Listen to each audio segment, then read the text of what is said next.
Hello বন্ধুরা, আজকে মাত্র দুটো উপকরণ দিয়ে তোমাদের এত সুন্দর একটা মিষ্টি দেখাবো বানিয়ে।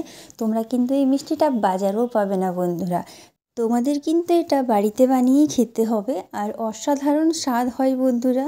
মুখে দেওয়া মাত্র কিন্তু মিলিয়ে যাবে। এটা কিন্তু খুবই সুস্বাদু লাগে। তোমাদের বাড়িতে কোনো অতিথি আসলে তোমরা কিন্তু ঝটপট এই মিষ্টিটা বানিয়ে দিতে পারবে। তাই রেসিপিটা একদম পুরোটা দেখার অনুরোধ রইল, ভিডিওটা স্কিপ না করে দেখার অনুরোধ রইল। আর আমার নতুন বন্ধুদের বলবো, যারা এখনও আমার চ্যানেলটা সাবস্ক্রাইব করোনি, প্লিজ তাড়াতাড়ি করে সাবস্ক্রাইব করে দাও, যাতে কিন্তু তোমরা এইরকম আরও অনেক রেসিপি দেখতে পারো বন্ধুরা, আর বাড়িতে বানাতে পারো। তো মাত্র দুটো উপকরণ যদি বাড়িতে থাকে তাহলেই তোমরা কিন্তু এই রেসিপিটা বানাতে পারবে। চলো রেসিপিটা শুরু করি। এই দেখো, এর জন্য নিয়েছি আমি বন্ধুরা ময়দা। তোমাদের যতটা প্রয়োজন তোমরা নেবে। আমি এখানে 1.5 কাপ নিয়েছি। দিয়ে দিলাম একটুখানি বেকিং সোডা, দিয়ে দিলাম একটুখানি বেকিং পাউডার। এই দেখো বন্ধুরা, এরপর এটাকে ভালো করে হাত দিয়ে মিশিয়ে নেবো, যাতে সব কটা উপকরণ একসাথে ভালো করে মিশে যায়। এই দেখো মিশিয়ে নিয়েছি। এরপর এর মধ্যে দিয়ে দিচ্ছি টক দই।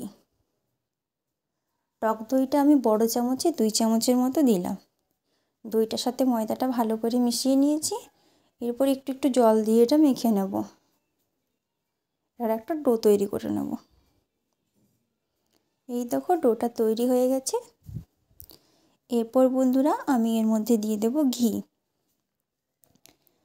এই দেখো বন্ধুরা, ছোটো চামচে 2 চামচের মতো আমি ঘি দিয়েছি এখানে। ভালো করে ঘিটার সাথে মেখে নেব। এই দেখো মেখে নিয়েছি, একদম রেডি হয়ে গেছে। এরপর এগুলোর আমি যেমন মিষ্টিটা সাইজে বানাবো সেই রকম সাইজে তোমাদের কিন্তু লিচিটা কাটতে হবে।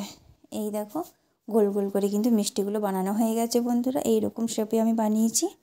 এখানে কড়াইতে তেল গরম হয়ে গেছে। তারপর একটা একটা মিষ্টি আমি তেলের মধ্যে দিয়ে দেবো। দেখো একটা একটা করে সব মিষ্টিগুলোই কিন্তু আমি তেলের মধ্যে দিয়ে দিচ্ছি।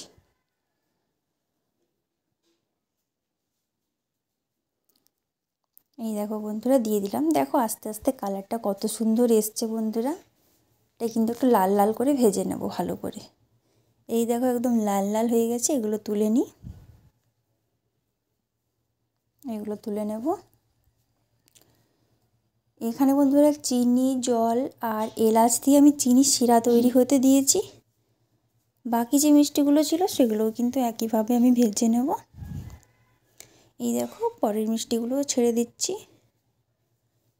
এখানে কিন্তু ভাজা হয়ে গেছে সব মিষ্টিগুলো। দেখো বন্ধুরা কত সুন্দর লাগছে দেখতে। এই দেখো এখানে চিনির শিরাও রেডি হয়ে গেছে। চিনির শিরাটা ফুটতে ফুটতেই কিন্তু মিষ্টিগুলো আমি দিয়ে দেবো শিরার মধ্যে। এটা মোটামুটি 2 মিনিট ফুটিয়ে তারপর রেখে দিতে হবে 10 মিনিটের জন্য। 2 মিনিট হয়ে গেছে, ওভেনটা বন্ধ করে 10 মিনিট রেখে দেবো। 10 মিনিট পর দেখো বন্ধুরা পুরো রসটা চলে গেছে মিষ্টির মধ্যে। ওপর থেকে আমি সিলভার পেপার দিয়ে এটাকে কিন্তু সার্ভ করে নিয়েছি।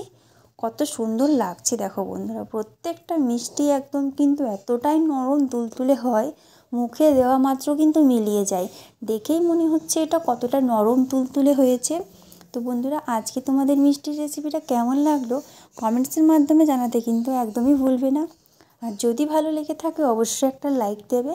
আর এই রকম আরও নতুন নতুন রেসিপি পাওয়ার জন্য আমার চ্যানেলটা অবশ্যই সাবস্ক্রাইব করে একটু পাশে থাকবে। বন্ধুরা বেশি বেশি করে ভিডিওগুলো তোমাদের বন্ধুদের সাথে শেয়ার করে দাও, যাতে করে কিন্তু সবাই রেসিপিগুলো বানাতে পারে। আর বন্ধুরা তোমাদের অতিথি আসলে কিন্তু এই রেসিপিটা অবশ্যই একবার বানাও, সবাই কিন্তু প্রশংসায় পঞ্চমুখ হবে। দেখা হবে পরের ভিডিওতে।